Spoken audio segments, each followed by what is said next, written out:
किसी फॉरेनर को बताना हो या किसी ऐसे बच्चे को बताना हो जो शायद करंट अफेयर से वेल वर्स नहीं है, तो आप बीएसएफ को उसको कैसे बताना चाहेंगे कि बीएसएफ क्या है और क्या करती है? ओके, एक्चुअली हर एक कंट्री की अपनी एक बॉर्डर सिक्योरिटी फोर्स होती है।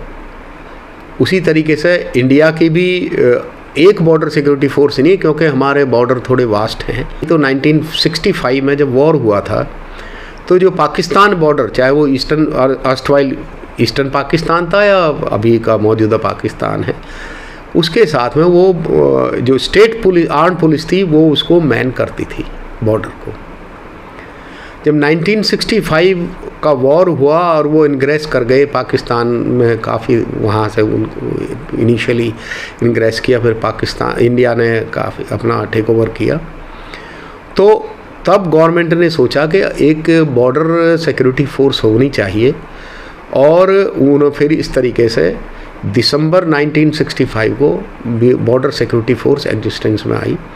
उस वक़्त में जो ऑफिसर्स थे कि 1965 में कितने ही इमरजेंसी कमीशन के ऑफिसर्स भी लिए गए थे, जो शॉर्टेज ऑफ ऑफिसर्स की वजह से इमरजेंसी में लिए गए थे। तो कुछ तो आर्मी में एडजस्ट हो गए, और जो आर्मी में नहीं एकोमोडेट हो पाए वो बीएसएफ में इमरजेंसी कमीशन ऑफिसर्स आए और आईपीएस ऑफिसर्स लिए गए, क्योंकि ऑलरेडी जो आर्म्ड पुलिस थी स्टेट की, वो मैन कर रही थी बॉर्डर को। इसलिए उन्होंने क्या किया कि गवर्नमेंट ने कि पुलिस की जो बटालियंस पहले लगी हुई थी बॉर्डर सिक्योरिटी में, उनको बीएसएफ में मर्ज कर लिया। उनके कमांडर भी मर्ज हो गए, उनके ट्रूप्स भी मर्ज हो गए। इस तरीके से एक लार्ज चंक ऑफ ऑफिसर्स और जवान जो है वो पुलिस से आया, और ऑफिसर्स, कुछ एक ऑफिसर्स जो है वो इमरजेंसी कमीशन वाले भी बीएसएफ में ज्वाइन किया, और इस तरीके से बीएसएफ रेज की गई।